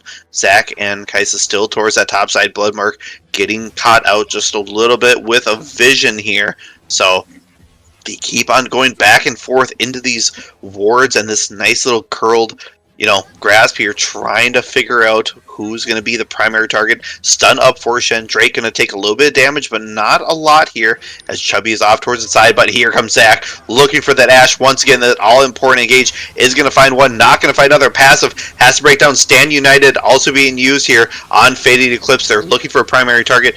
Not going to really find it here towards the backside.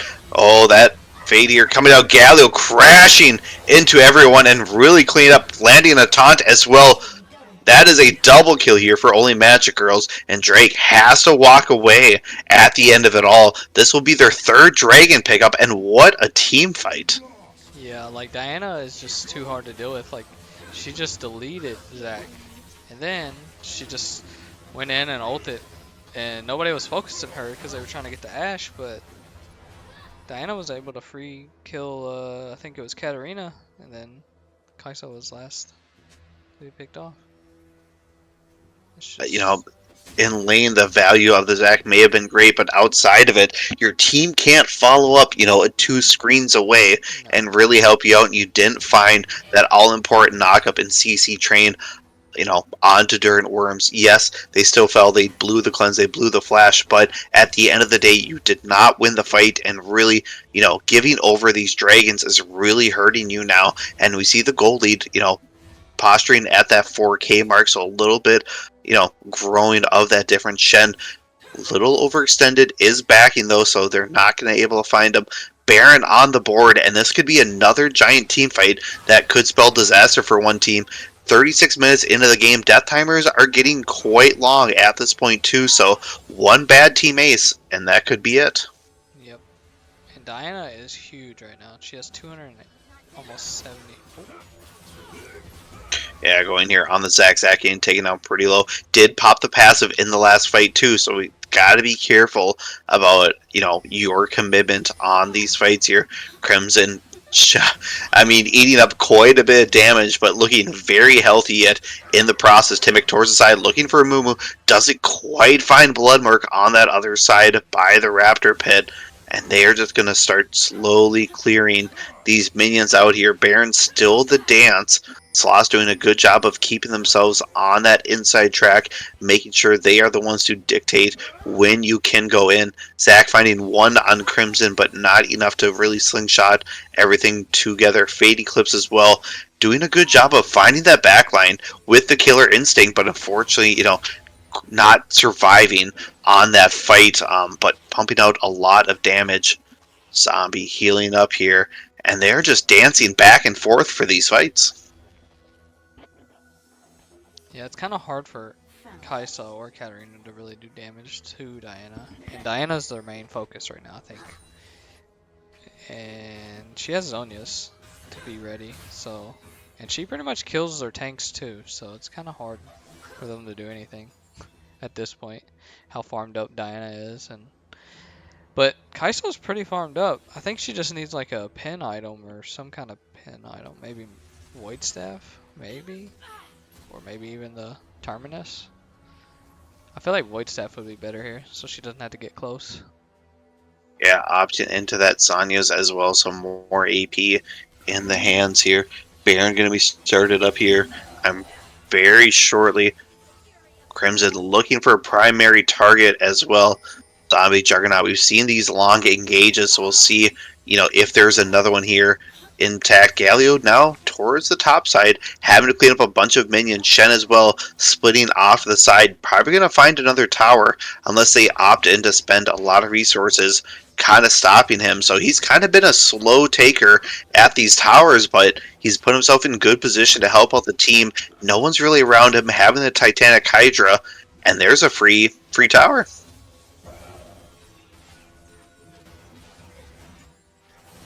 He does have TP, or he can ult in, so I don't know if they're going to start this though with the vision on it.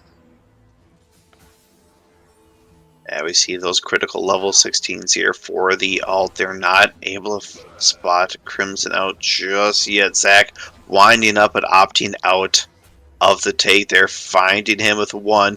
Not going to find another here. So a couple of backs here from the side of Sloths here, while, you know, they're not going to start the dragon with, you know, Everyone's still trying to figure out their positioning. Galio now towards the bot side with the Shen. Even trades really back and forth, so no one really doing tons of damage, just a giant stalemate. Meanwhile, Blood Murk trying to keep hovering around that Baron just in case a fight does break out.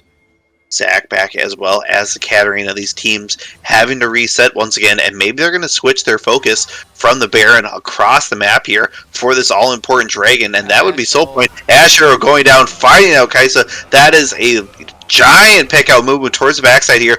Going to try to find someone. Katarina also trying to look to go and does get rooted up though, so a lot of delay on that backside. Zephyr Juggernaut going to step forward here.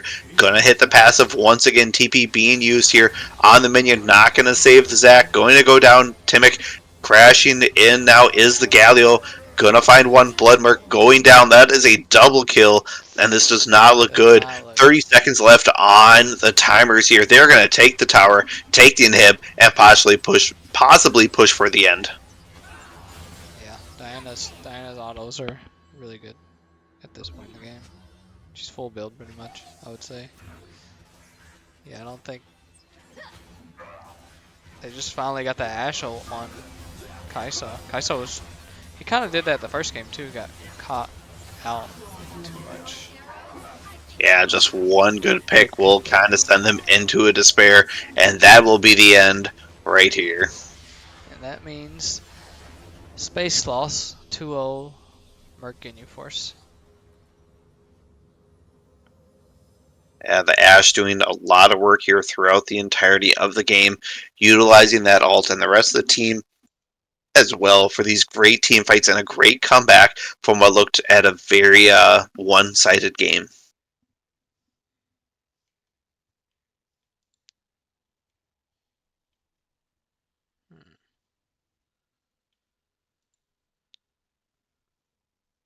I don't know why that doesn't pop up.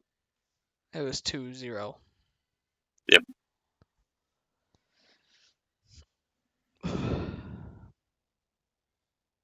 Diana did a lot of damage.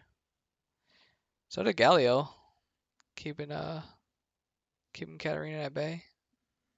Katarina did no damage because Galio kind of sucks. She just had to roll more, I think would have been best bet. Yeah. It was just kind of a split push every time, and a lot of stalling here. The Katarina doesn't really want to be on the side when you have the advantage. You want to be able to start these fights and really, utilize your advantage, but they kind of just stalled out and really let Sloths kind of, climb their way back in, and once they started to become even, in the gold, they really started to push the advantage towards their side, and a lot of, questionable engagements here by the Zac really leads that team, unfortunately, to the loss. Yep. And that pretty much does it. I don't think we're going to do any, Yeah, that should be it. All right. GG's, everybody. You guys GG. have fun? What was you saying? Sorry. I was going to say, have a good night, everyone.